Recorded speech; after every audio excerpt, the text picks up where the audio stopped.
पुनर्जन्म लेकर मैं महाप्रलय जैसी बाढ़ आने से ठीक एक दिन पहले लौट आया था। मैंने न तो खाने पीने का सामान जमा किया, न कोई शेल्टर बनाया और न ही अपनी सारी बचत खर्च करके कोई एयरक्राफ्ट कैरियर खरीदा, क्योंकि मेरे पास वैसे भी इतना पैसा नहीं था। लेकिन अच्छी बात यह थी कि मेरे पास एक गॉड लेवल फिशिंग रॉड थी जो कभी खाली नहीं जाती थी। बस इसे इस्तेमाल करो और यह अनगिनत चीजें पकड़ते हुए लगातार अपग्रेड होती रहती थी। मुझे याद आया कि शायद कल या परसों ही वह दिन था जब बाढ़ का पानी मेरे पैरों के नीचे मौजूद 15 मंजिला पुरानी इमारत तक डूब चुका था। मैंने घर में मौजूद हर काम की चीज को तोड़ फोड़ कर इकट्ठा किया और एक साधारण लकड़ी का राफ्ट बनाकर पानी पर निकल पड़ा। तभी मेरी गर्लफ्रेंड जू शिन का मैसेज आया, आफान, मुझे बहुत डर लग रहा है, मेरा घर डूबने वाला है, जल्दी आकर मुझे बचाओ। मेरे होंठों पर ठंडी मुस्कान उभरी। बिना एक पल गंवाए मैंने जवाब टाइप किया, डरो मत शिन, दरवाजा अच्छी तरह बंद कर लो और अपनी मर्जी से कहीं मत जाना, मैं जल्द से जल्द तुम्हें बचाने पहुंचूंगा। यह भेजते ही मैंने सैटेलाइट नेटवर्क बंद कर दिया, फोन को वाटरप्रूफ बैग में डालकर बैग के अंदर रख दिया। बचाने आऊंगा? बिल्कुल नहीं। पिछले जन्म में यही औरत और मेरा तथाकथित सबसे अच्छा दोस्त चेंजे मिलकर मुझे एक खूंखार जायंट मेगालोडन शार्क के सामने चारे की तरह फेंक गए थे। गहरी सांस लेकर मैंने अपने बैग में मौजूद बेहद कम रिसोर्सेज की जांच की। अब समय था पहली फिशिंग कास्ट करने का। उत्साह से भरे दिल के साथ मैंने तुरंत फिशिंग रॉड पानी में फेंकी। बधाई हो, आपको एक पैकेट स्पाइसी स्नैक मिला है, आपको एक प्रोफिशिएंसी पॉइंट प्राप्त हुआ है। मेरी आंख फड़क गई। यह सिस्टम सचमुच हद से ज्यादा अजीब था। मछुआरों की दुनिया की वह कहावत बिल्कुल सही निकली, मछली के अलावा फिशिंग से कुछ भी पकड़ा जा सकता है। लेकिन एक बार फिशिंग करने में ही मेरी 10 स्टेमिना खर्च हो गई थी। इसका मतलब था कि वर्तमान हालत में मैं दिन भर में सिर्फ 10 बार ही फिशिंग कर सकता था। इस स्पीड से लेवल अप होने में कम से कम 12 दिन लगते। लेकिन मैं अच्छी तरह जानता था कि मेरे पास इतना समय नहीं है, क्योंकि 7 दिन बाद समुद्री जीवों की पहली म्यूटेशन शुरू होने वाली थी। तब वे बेहद आक्रामक हो जाएंगे और उनके अंदर एक निश्चित स्तर की इंटेलिजेंस भी विकसित हो जाएगी। यह सोचकर मैंने जल्दी से दोबारा रॉड खींचनी शुरू की। कुछ देर बाद दूर पानी में तैरते फ्लोट के पास हल्की सुनहरी रोशनी चमकती दिखाई दी। क्या यह सचमुच गोल्डन लेजेंड थी? मेरा दिल तेजी से धड़कने लगा। मैंने पूरी ताकत से रॉड ऊपर खींची। फिशिंग रील इतनी तेजी से घूमी कि उससे चिंगारियां निकलने लगी। मैंने दांत भींच लिए और पीछे की ओर गिरते हुए अपने पूरे शरीर का वजन उस फिशिंग रॉड को दबा लिया, जो अब आधे गोल चांद की तरह झुक चुकी थी। लेकिन हैरानी की बात यह थी कि मेरी पूरी ताकत लगाने के बावजूद रील एक रत्ती भर भी नहीं घूम रही थी। ऐसा लग रहा था मानो पानी के नीचे कोई विशालकाय दानव दूसरी तरफ से पूरी शक्ति लगाकर खींच रहा हो। तभी मेरे नीचे मौजूद लकड़ी का राफ्ट भी बुरी तरह डगमगाने लगा। पानी की सतह पर ऊंची लहरें उठने लगी और पूरा राफ्ट किसी खिलौने की तरह इधर उधर हिलने लगा, मानो अगले ही पल पलट जाएगा। लकड़ी के राफ्ट के किनारों से लगातार पानी अंदर घुस रहा था। कुछ देर तक यह खींचातानी चलती रही और मेरे शरीर की ताकत भी धीरे धीरे जवाब देने लगी। तभी अचानक मेरे दिमाग में एक आइडिया कौन था, अगर मैं इसे खींच नहीं सकता तो क्यों ना इसकी ही ताकत खत्म होने दूं। सोचते ही मैंने तुरंत काम शुरू कर दिया। मैंने पूरी ताकत लगाकर फिशिंग रॉड को राफ्ट की दरारों में मजबूती से फंसा दिया। फिर उठकर रॉड के अगले हिस्से को जहाज के रडर की तरह पकड़ लिया। किस्मत से वह चीज जिस दिशा में मुझे खींच रही थी वही दिशा पुराने डॉक की ओर जाती थी और पिछले जन्म में मैंने वहीं से वह फिशिंग बोट हासिल की थी जिसने कुछ समय के लिए मेरी जान बचाई थी। योजना काम कर गई। पानी के नीचे मौजूद उस रहस्यमयी ताकत ने पूरे राफ्ट को आगे धकेलना शुरू कर दिया। मैं राफ्ट पर खड़ा था और ऐसा लग रहा था जैसे समुद्र की लहरों पर सर्फिंग कर रहा हूँ। यह नजारा देखकर आसपास की ऊंची इमारतों की छतों पर छिपे बचे हुए सर्वाइवर्स दंग रह गए। लेकिन मेरे पास उनकी ओर देखने का भी समय नहीं था। खुद को पलटने से बचाने के लिए मैं लगातार संतुलन बनाए हुए था, जबकि पानी के नीचे की वह चीज मुझे डॉक के आसपास फैले विशाल जल क्षेत्र में दर्जनों चक्कर लगवा चुकी थी। धीरे धीरे उसकी ताकत कम होने लगी। मौका देखते ही मैंने फिशिंग लाइन पूरी शक्ति से कस दी। अगले ही पल पानी की सतह विस्फोट की तरह फटी और सुनहरी रोशनी का एक गुच्छा आसमान में उछल पड़ा। उसके बीच एक गहरे बैंगनी काले रंग की रहस्यमयी अंगूठी चमक रही थी। वह सीधे आकर राफ्ट पर गिरी। फिशिंग सफल। हिडन आइटम प्राप्त हुआ। Space ring, rarity level 1। Ring की स्टोरेज कैपेसिटी मालिक की मानसिक शक्ति के साथ बढ़ेगी। वर्तमान में केवल सिस्टम रिवॉर्ड्स, हार्वेस्टेड आइटम्स और फिशिंग से प्राप्त वस्तुओं को स्टोर कर सकती है। मैं कुछ सेकंड तक स्तब्ध रह गया। यह सचमुच गोल्डन लेजेंड थी। मैं राफ्ट पर बैठा हाँफ रहा था। मन में विचार आते ही गॉड लेवल फिशिंग रॉड और स्पाइसी स्नैक का पैकेट पल भर में गायब होकर उस 5 घन मीटर वाले छोटे से स्टोरेज स्पेस में पहुंच गया। यह देखकर मेरी आंखें नम हो गईं। प्रलय के इस द्वार में ऐसा आइटम किसी दिव्य वरदान से कम नहीं था। उसी समय फेंगजियांग युआन के एक आलीशान रेजिडेंशियल कॉम्प्लेक्स में छू शिन बेचैनी से अपना फोन देख रही थी। वह अब भी मेरे बचाने आने की खबर का इंतजार कर रही थी। तभी चेंज बाहर आया और उसकी कमर में हाथ डालकर बोला, चिंता मत करो, वह तुमसे इतना प्यार करता है कि मरते दम तक यहाँ आने की कोशिश करेगा। चू शिन ने हल्का सा भौहें सिकोड़ ली। उसे पता नहीं क्यों लग रहा था कि कुछ गड़बड़ है। चेंजे हंसते हुए बोला, इस समय लू फान जरूर किसी कुत्ते की तरह जान लगाकर नाव चला रहा होगा। जैसे ही वह पहुंचेगा हम उसे पानी में धक्का देंगे और फिर मेरे अंकल की यॉट लेकर निकल जाएंगे। उसके बाद वही यॉट वापस आकर तुम लोगों को बचा लेगी। सोफे पर बैठे दूसरे चाचा और चाची जो अपने टेडी डॉग को गोद में लिए हुए थे, ये सुनकर तुरंत खुशामद करने लगे। अरे श्याओजे, तुम तो कितने समझदार हो, हमारी शिनर को तुम जैसा लड़का मिला, ये तो पूरे छू परिवार की किस्मत है। उस निकम्मे लुहान से तो 1000 गुना बेहतर हो। उनकी चापलूसी सुनकर चेंजे मुस्कुराकर सिर हिलाने लगा, लेकिन उसकी आंखों में एक खतरनाक चमक औंध गई। फिर उसके हाथ धीरे धीरे छू शिन की तरफ बढ़ने लगे। यह देखकर चाचा चाची तुरंत नजरें फेरकर कुत्ते से खेलने का नाटक करने लगे, मानो उन्होंने कुछ देखा ही न हो। दूसरी ओर मैं 1 घंटे आराम करने के बाद फिर से फिशिंग शुरू करने लगा, क्योंकि मुझे अच्छी तरह पता था कि 4-5 घंटे बाद एक और बड़ा बदलाव आने वाला है, और अगर उससे पहले मैं पर्याप्त रिसोर्सेज और रिवॉर्ड इकट्ठे नहीं कर पाया तो आने वाले दिनों में जीवित रहना बेहद मुश्किल हो जाएगा। धीरे धीरे शाम होने वाली थी और मुझे पता था कि रात का समुद्र बेहद खतरनाक और हड्डियां जमा देने वाला ठंडा हो जाएगा। मैंने फिशिंग जारी रखी। पहली बार में एक सिगरेट का पैकेट मिला, दूसरी बार एक कुल्हाड़ी जैसी लकड़ी काटने वाली छुरी, लेकिन चौथी बार मुझे कुछ अलग दिखाई दिया। दूर तैरते फ्लोट के पास हल्की हरी रोशनी चमक रही थी। मेरी आंखें सिकुड़ गईं। इस बार मैंने जल्दी नहीं की। पहले रील के ड्रैग सिस्टम को ढीला किया, फिर फिशिंग रॉड को दाएं बाएं हिलाने लगा ताकि पानी के नीचे मौजूद चीज की तैरने की लय बिगड़ जाए। सांस रोककर सही समय का इंतजार किया। अगले ही पल मैंने रील घुमाई और पानी की सतह फट गई। एक चौकोर भूरी आकृति पानी से बाहर उछली। फिशिंग सफल। हिडन आइटम प्राप्त हुआ। Beginner work bench, rarity, fine grade, blueprint crafting और आइटम सिंथेसिस के लिए उपयोगी। प्रतिदिन एक बार बेसिक डिसमेंटलिंग फंक्शन उपलब्ध। किसी व्हीकल से बाइंड करना आवश्यक। ब्लूप्रिंट सिस्टम केवल कॉमन और फाइन ग्रेड आइटम्स तक सीमित। डिसमेंटलिंग फंक्शन प्रतिदिन रात 12 बजे रिफ्रेश होगा। मेरे पैरों के नीचे मौजूद जर्जर लकड़ी के राफ्ट को देखकर मैंने एक पल भी नहीं सोचा। तुरंत घुटनों के बल बैठकर वर्क बेंच को राफ्ट के सबसे मजबूत हिस्से पर रखकर बाइंड कर दिया। अगले ही क्षण वर्क बेंच से सुनहरी रोशनी की लहर निकली और पूरे राफ्ट में फैल गई। लकड़ी का हर तख्ता और हर रस्सी मानो किसी रहस्यमयी शक्ति से जुड़कर एक मजबूत इकाई बन गई। ऐसा लग रहा था जैसे अब यह राफ्ट आसानी से टूटने वाला नहीं था। लेकिन वर्क बेंच की सबसे बड़ी खासियत उसका डिसमेंटलिंग फंक्शन था। मैंने तुरंत अपना सामान टटोला और 4 डिस्पोजेबल हीट पैक्स निकाल लिए। मन में विचार आया कि अगर इन्हें डिसमेंटल किया जाए तो शायद कुछ उपयोगी निकल सकता है। मैंने हीट पैक्स को वर्क बेंच के स्लॉट में डाल दिया। सुनहरी रोशनी उठी और फिर धीरे धीरे शांत हो गई। उसके बाद स्लॉट में हथेली जितना बड़ा काला धातु जैसा टुकड़ा दिखाई दिया। डिसमेंटलिंग सफल। Low purity iron carbon alloy material प्राप्त हुआ। हवा के संपर्क में आने पर 65 डिग्री सेल्सियस तक गर्मी उत्पन्न करेगा। पानी में भी बुझता नहीं। लगभग 12 घंटे तक प्रभावी। थर्मल इक्विपमेंट बनाने का मूल मटेरियल। आपातकालीन हीटिंग सोर्स के रूप में भी उपयोगी। मेरी आंखें चमक उठी। कमाल है, ये तो चलते फिरते मिनी हीटर जैसा है। आज रात शायद यही मेरी जान बचाएगा। मैंने तुरंत उसे स्पेस रिंग में रख लिया, लेकिन तभी आसमान की ओर नजर गई और मेरा चेहरा बदल गया। काले बादलों ने पूरे आकाश को ढक लिया था। मेरा दिल बैठ गया। पिछले जन्म में मुझे साफ याद था कि बारिश रुकने के बाद लगातार 5 दिन तक मौसम साफ रहा था। फिर यह अचानक क्या हो रहा था? क्या इस बार घटनाएं बदल रही थी? एक बेहद बुरा एहसास मेरे भीतर फैल गया। अगर दोबारा भारी बारिश शुरू हुई तो मेरा शरीर तेजी से गर्मी खो देगा और मैं शायद आज रात ही ठंड से मर जाऊंगा। तभी आसमान में भयंकर गर्जना हुई, बिजली चमकी और अगले ही सेकंड मूसलाधार बारिश विशाल लहरों के साथ मुझ पर टूट पड़ी। मेरा पूरा शरीर हवा में उछल गया और मैं सीधे बर्फ जैसे ठंडे समुद्र में जा गिरा। दम घुटने वाली ठंड मेरे शरीर में फैल गई। फेफड़ों में दर्द हो रहा था, लेकिन मैंने दांत भींचकर ऊपर तैरना शुरू किया। बड़ी मुश्किल से राफ्ट के किनारे को पकड़ा और अपनी बची हुई आखिरी ताकत लगाकर खुद को वापस ऊपर खींच लिया। इसके बाद मैं लगातार आती विशाल लहरों से जूझता रहा। पता नहीं कितना समय बीत गया। आखिरकार मूसलाधार बारिश हल्की फुहार में बदल गई, लेकिन तब तक मेरे शरीर का तापमान खतरनाक स्तर तक गिर चुका था। मेरी चेतना धुंधली होने लगी। कांपते हुए मैंने स्पेस रिंग से वह आयरन कार्बन एलॉय निकालकर खुद को गर्म करने की कोशिश की। तभी अचानक मेरी आंखों पर तेज रोशनी पड़ी। एक शक्तिशाली सर्चलाइट सीधे मेरी ओर चमक रही थी। उसके साथ ही किसी इंजन की भारी गड़गड़ाहट सुनाई दी। नाव मैंने मुश्किल से सिर उठाया। बारिश की परतों के पार देखा तो यादों में बसी वही पुरानी जर्जर फिशिंग बोट मेरी ओर बढ़ती दिखाई दी। वह बारिश को चीरते हुए धीरे धीरे पास आई और राफ्ट के बगल में रुक गई। फिर एक मजबूत शरीर वाला मध्यम आयु का आदमी बाहर निकला। उसने बिना कुछ कहे मुझे कंधे पर उठाया और फिशिंग बोट पर लाने के बाद वह जोर से चिल्लाया, बाद में इस छोटे से राफ्ट को भी ऊपर खींच लेना। सूखने पर कम से कम जलाने के लिए लकड़ी तो काम आएगी। कुछ ही देर में मैं एक गर्म और सूखे विश्राम कक्ष में लेटा हुआ था। तभी एक सांवली त्वचा वाली लड़की नाराज स्वर में बोली, पिताजी, बाहर इतना खतरा है और ऊपर से बारिश भी हो रही है, फिर भी आपने इसे बचाने की जिद क्यों की? आदमी बस मुस्कुराया और मुझे धीरे से फर्श पर लिटाकर फुर्ती से मेरे भीगे हुए कपड़े उतारने लगा। झांग शियाओमिन भले ही शिकायत कर रही थी, लेकिन उसने फिर भी एक छोटा सा हीटर उठाकर मेरे सामने रख दिया। सुनो लड़के, मेरे पिताजी ने दया करके तुम्हारी जान बचाई है। कोई गलत इरादा मत रखना, नहीं तो एक लात मारकर सीधे समुद्र में फेंक दूंगी। फिर मछलियां तुम्हें खा जाएंगी। मैंने बड़ी मुश्किल से अपनी पलकों को उठाया और उसकी तरफ देखा। लड़की बेहद खूबसूरत थी, लेकिन उसके शरीर की मजबूत मांसपेशियां साफ बता रही थीं कि उसने मार्शल आर्ट्स की अच्छी खासी ट्रेनिंग ली हुई है। मैंने तुरंत मन ही मन फैसला कर लिया कि इससे दूरी बनाकर रखना ही समझदारी होगी। दोनों के बाहर निकलते ही मैंने मन में आदेश दिया और स्पेस रिंग से आयरन कार्बन एलॉय निकालकर अपने शरीर को गर्म करना शुरू कर दिया। कुछ देर बाद जब मेरी चेतना पूरी तरह लौट आई तो मैंने अचानक बाहर से आती अजीब आवाजें सुनी। मैं तुरंत सतर्क हो गया और कान लगाकर सुनने लगा। डेक पर बने शेड के नीचे लगभग 200 पाउंड वजन वाला एक पीले बालों वाला युवक फायर एक्स घुमाकर मेरे राफ्ट पर लगातार वार कर रहा था। ये आखिर बना किस चीज का है? लोहे का है क्या? मैं इतनी देर से काट रहा हूँ लेकिन इस पर कोई असर ही नहीं हो रहा, वह झुंझलाकर बोला। फिर उसने गुस्से में कुल्हाड़ी फेंक दी और धम से डेक पर बैठ गया। उसके पास खड़ा दुबला पतला पीले बालों वाला युवक चेन यांग उसे एक लात मारते हुए बोला, हर दिन इतना मांस खाकर भी एक टूटे हुए राफ्ट को नहीं काट पा रहे, सच में निकम्मे हो। तभी झांग वेगुओं की आवाज सुनाई दी, तुम दोनों के चेहरे इतने उतरे हुए क्यों हैं? दोनों ने कड़वी मुस्कान के साथ राफ्ट की ओर इशारा किया। अंकल झांग, यह चीज बहुत अजीब है, इतनी सख्त है कि कुल्हाड़ी भी इस पर कोई निशान नहीं छोड़ पा रही। कुल्हाड़ी से भी राफ्ट पर कोई असर नहीं हो रहा था। झांग वेगुओं को यह बात थोड़ी अजीब लगी, लेकिन उसने ज्यादा ध्यान नहीं दिया और दोनों को आराम करने का इशारा करते हुए कहा, जिस मरीना में यॉट खड़ी होती हैं, वह शायद अब ज्यादा दूर नहीं है। मिल गई तो मैं तुम्हें बुला लूंगा। इतना कहकर वह अपनी बेटी झांग श्याओमिन को साथ लेकर वहाँ से चला गया। उनके जाते ही चेन यांग ने हाथ में पकड़ी कुल्हाड़ी को घुमाया और धीमी आवाज में हंसते हुए बोला,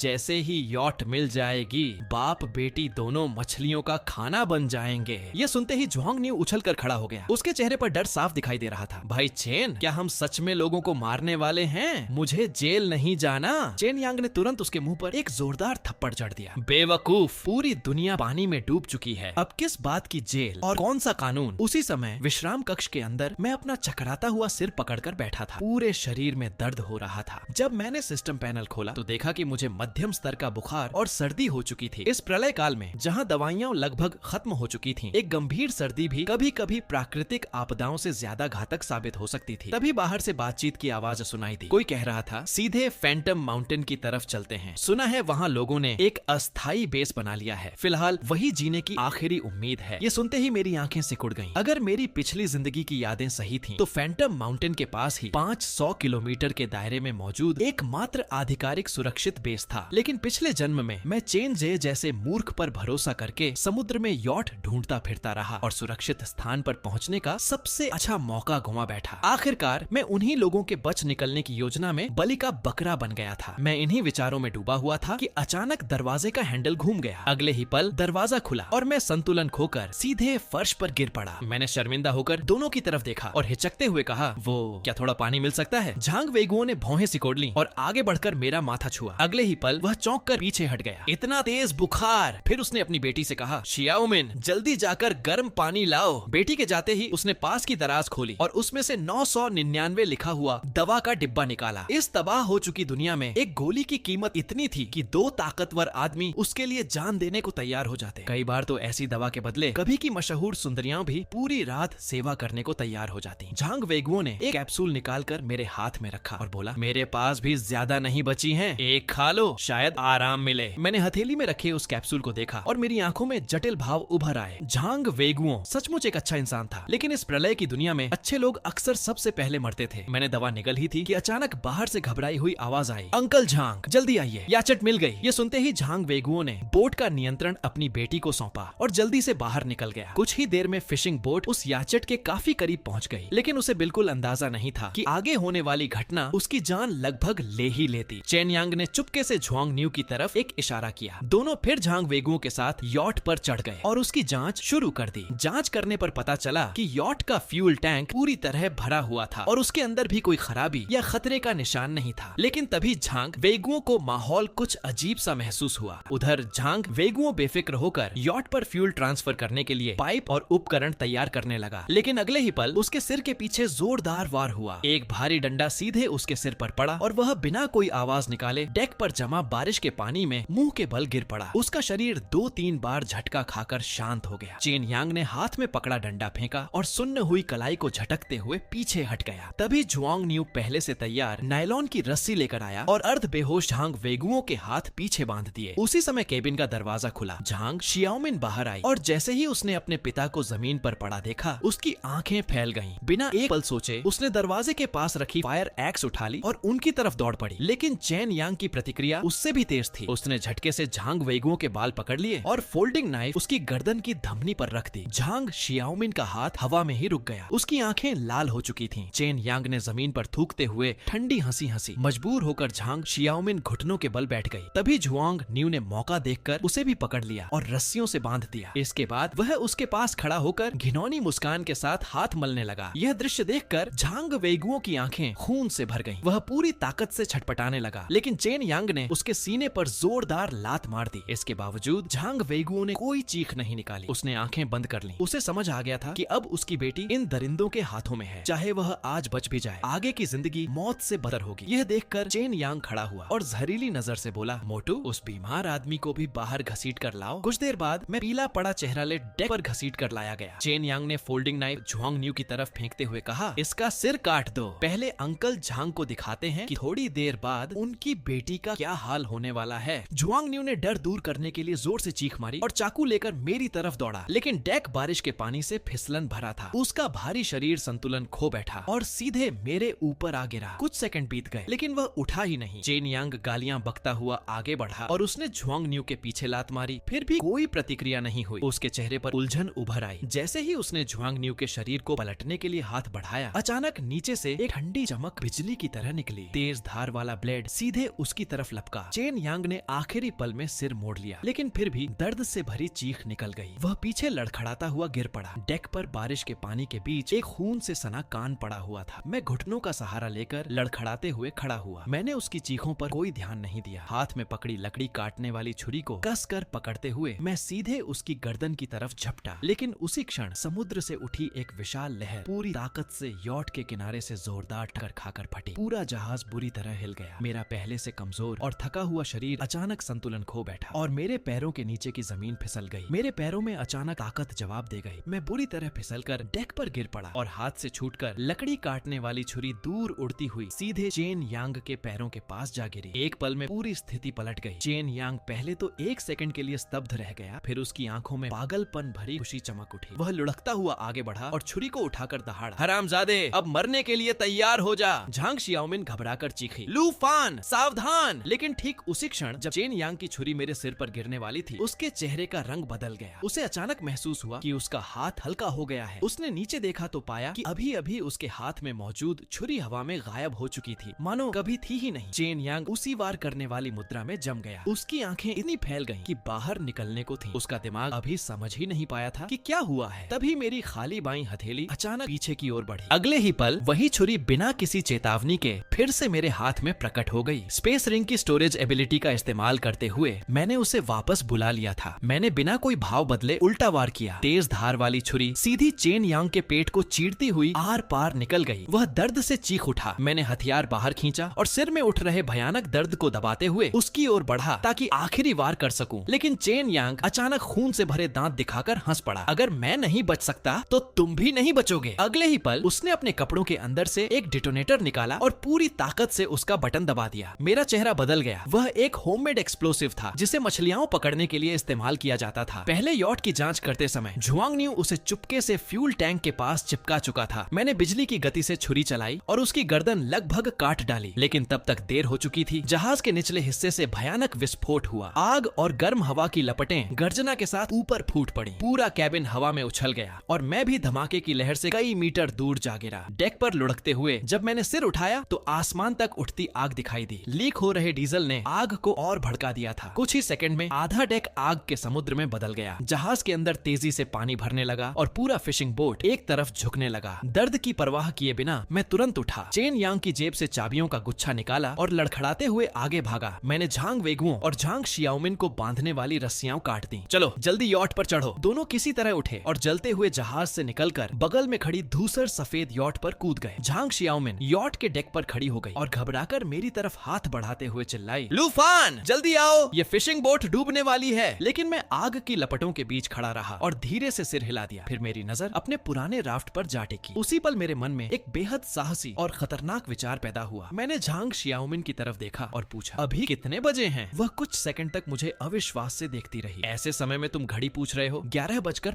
55 मिनट हुए हैं, जल्दी आओ नहीं तो बहुत देर हो जाएगी। मैंने उसकी बात सुनकर धीरे से बुदबुदाया, तो अभी 5 मिनट बाकी हैं। मेरी आंखों में हल्की सुनहरी चमक उभरी। ऐसा लग रहा था जैसे मैं किसी खास पल का इंतजार कर रहा हूँ। समुद्र की गरज, जलते जहाज की लपटें और चारों तरफ फैला अराजक दृश्य मानो मेरे लिए महत्वहीन हो चुका था। मैंने धीरे धीरे अपनी जेब में हाथ डाला और वहाँ से एक वस्तु निकालने लगा। मैंने जेब से पहले फिशिंग में मिली वह सिगरेट की डिब्बी निकाली और पूरी ताकत से झांक शियाओमिन की तरफ उछाल दी। वह सीधी जाकर उसकी बाहों में गिरी। इन सिगरेटों से तुम्हें बेस में काफी रिसोर्सेज मिल जाएंगे। इसे समझो कि मैं तुम्हारे पिता का एहसान चुका रहा हूँ। पश्चिम की तरफ जाना, सीधे वेस्ट रिंग माउंटेन बेस तक, पीछे मुड़कर मत देखना। इतना कहकर मैं मुड़ा और उसकी तरफ दोबारा नहीं देखा। मैं अपने थके हुए और घायल शरीर को घसीटते हुए उस पुराने राफ्ट की तरफ बढ़ गया। झांग शियाओमिन कुछ देर तक मेरी पीठ को देखती रही, फिर उसने अपनी बाहों में पड़े बेहोश पिता को देखा। आखिरकार उसने दांत भींचे, जमीन पर जोर से पैर पटका और यॉट के कॉकपिट में जा बैठी। कुछ ही पलों बाद यॉट अंधेरी और बारिश भरी रात में गायब हो गई। दूसरी तरफ मैं उस डूबती हुई फिशिंग बोट पर अकेला खड़ा था, मन ही मन समय गिन रहा था। जैसे ही नया दिन शुरू हुआ और घड़ी ने 12 बजाए, सिस्टम की आवाज मेरे कानों में गूंज उठी। आज की डिसमेंटलिंग चांस रिफ्रेश हो गई है। मेरी आंखों में चमक आ गई। मैंने तुरंत अपना दायां हाथ वर्क्स बेंच पर रख दिया और बाएं हाथ से डूबती हुई फिशिंग बोट के डेक को कसकर पकड़ लिया। अगले ही पल वर्क बेंच के नीचे से चकाचौंध कर देने वाली सुनहरी रोशनी फूट पड़ी। रोशनी बिजली की तरह पूरे जहाज में फैल गई। जो विशाल फिशिंग बोट कुछ सेकंड पहले डूब रही थी, वह अचानक बीच हवा में स्थिर हो गई। ऐसा लग रहा था जैसे उस जगह पर भौतिकी के सारे नियम काम करना बंद कर चुके हों। फिर पूरा जहाज टूटने और बिखरने लगा। उसकी लकड़ी, धातु और हर हिस्सा असंख्य प्रकाश कणों में बदल गया और पागलों की तरह वर्क बेंच के केंद्र में समाने लगा। लगभग 15 मिनट बाद सुनहरी रोशनी धीरे धीरे गायब हो गई। समुद्र पर तैर रही वह कई दर्जन टन वजनी फिशिंग बोट पूरी तरह गायब हो चुकी थी। चेन यांग और झुआंग न्यू की लाशें सहारा खोकर कचरे के थैलों की तरह लहरों के साथ बह गईं। मैं अकेला अपने छोटे राफ्ट पर बैठा था और वर्क बेंच के ऊपर तैर रहे मटेरियल्स को देख रहा था। डिसमेंटलिंग सफल। प्राप्त वस्तुएं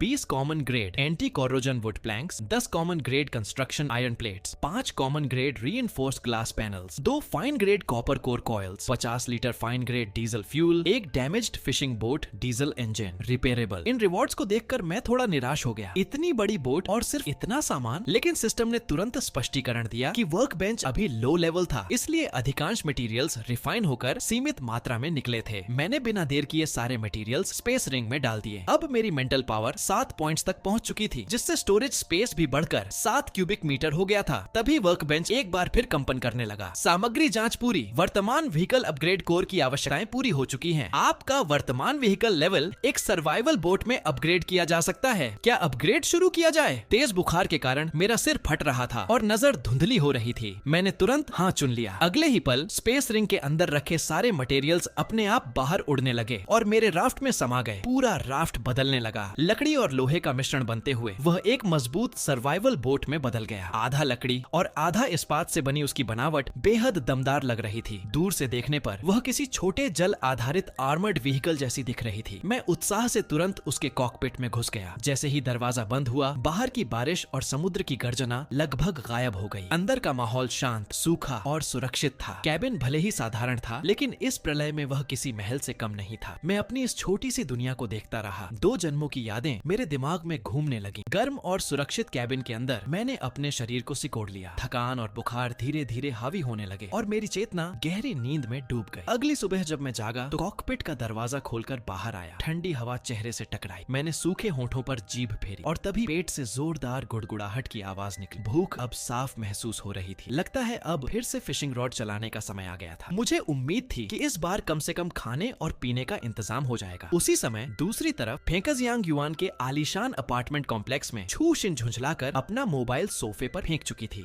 यह भी बंद हो गया। मोबाइल की बैटरी पूरी तरह खत्म हो चुकी थी। उसने मेज पर रखे आधे पैकेट बिस्कुट को देखा और फिर अपने भूखे पेट पर हाथ रखा। उसकी आंखों में गुस्सा और नाराजगी भरी हुई थी। लूफान, वह कमीना कहीं मर तो नहीं गया? अब तक एक भी जवाब नहीं आया। उसकी बात खत्म होते ही उसकी दूसरी चाची और चाचा उसे रसोई के कोने में ले गए। दोनों ने धीमी आवाज में कहा, शिनर, मुझे लगता है वह लड़का सच में डूबकर मर गया है। घर में जो थोड़ा बहुत खाना बचा है वह भी खत्म होने वाला है। चेनजे अकेला इतना खाता है कि एक बार में हम 3 लोगों का हिस्सा साफ कर देता है। अगर ऐसा ही चलता रहा तो हम सब भूख से मर जाएंगे। चू शिन चिंता में पड़ गई। तभी दूसरी चाची की आंखों में चालाकी की चमक उभरी। मेरे पास एक तरीका है। बगल वाले बूढ़े दंपति के घर में एक इन्फ्लेटेबल राफ्ट है। उनके पोते के खेलने के लिए खरीदी गई थी। चेनजे उससे छीन सकता है, फिर हम सब यहाँ से निकल जाएंगे। ये सुनकर चाचा भी चौंक गया। उसे उम्मीद नहीं थी कि उसकी पत्नी इतना निर्दयी सुझाव देगी। छू शिन ने कुछ देर सोचा और फिर सिर हिला दिया। कुछ मिनट बाद वह अपने कमरे में गई और सारी बात चेनजे को बता दी। बात सुनने के बाद चेनजे लिविंग रूम में आया और पास रखा फ्रूट नाइफ उठा लिया। योजना तो ठीक है, लेकिन बगल वाले घर में उनका लगभग 40 साल का बेटा भी है, शरीर से काफी मजबूत है। मैं अकेला गया तो परेशानी हो सकती है। अंकल, आपको मेरे साथ चलना होगा। दोनों ने किचन से चाकू उठाए और धीरे धीरे पड़ोसी के घर के दरवाजे तक पहुंच गए। फिर उन्होंने एक क्रोबार से दरवाजा तोड़ डाला। अंदर मौजूद मध्यम आयु का आदमी तुरंत चाकू लेकर सामने आ गया और गरज कर बोला, तुम लोग क्या कर रहे हो? निकल जाओ यहाँ से। लेकिन चेंज सिर्फ ठंडी हंसी हंसा। अगले ही पल वह बिजली की तरह आगे बढ़ा। उसके हाथ का चाकू सीधा आदमी की गर्दन की तरफ गया। उसने कई साल तक सेंडा की ट्रेनिंग ली थी और उसका हमला बेहद क्रूर था। सामने वाला आदमी संभल भी नहीं पाया कि उसकी गर्दन पर गहरा कट लग चुका था। खून फव्वारे की तरह बह निकला। कुछ देर बाद घायल आदमी जमीन पर गिर पड़ा। इस बीच दूसरा चाचा डर से कांप रहा था। उसने कमजोर आवाज में कहा, चेंजे, जल्दी मुझे वापस ले चलो, पटी करनी होगी। चेंजे उसके सामने बैठ गया। उसकी आवाज डरावनी शांति से भरी हुई थी। तुम्हें साथ ले जाऊं? फिर तुम्हारे हिस्से का खाना भी देना पड़ेगा, तुम्हारी देखभाल भी करनी पड़ेगी। नाव में जगह भी सीमित है, तुम्हारी उम्र हो गई है और ऊपर से तुम लंगड़े भी हो, हमें बोझ मत बनो। चाचा की आंखें डर से फैल गईं। वह कुछ कह पाता उससे पहले ही उसके सीने में तेज दर्द उठा। चेंजे ने बिना किसी भावना के उसके सीने में घुसे चाकू को और गहरा घुमा दिया। मर जाओ तो सबके लिए आसान होगा, वैसे भी सब थक चुके हैं। उसके चेहरे पर पागलपन भरी संतुष्टि उभर आई। दिलचस्प, दूसरी बार किसी को मार रहा हूँ, लेकिन यह एहसास अभी भी उतना ही अच्छा लगता है। कुछ देर बाद चेंजे ने कमरे की तलाशी ली और इन्फ्लेटेबल राफ्ट मिल गई और उसने कमरे में मौजूद सारा उपयोगी सामान, खाना और रिसोर्सेज भी समेट ली। आखिर में वह दूसरे चाचा की लाश को घसीटते हुए खिड़की के पास ले गया और उसे बाहर फेंकने की तैयारी करने लगा। दूसरी चाची ने जैसे ही अपने पति की लाश देखी, उनकी आंखें उलट गईं और वह फूट फूट कर रोने लगी। चू शिन भी डर से कांप उठी। उसने अपना मुंह दोनों हाथों से ढक लिया और आंसू लगातार बहने लगे।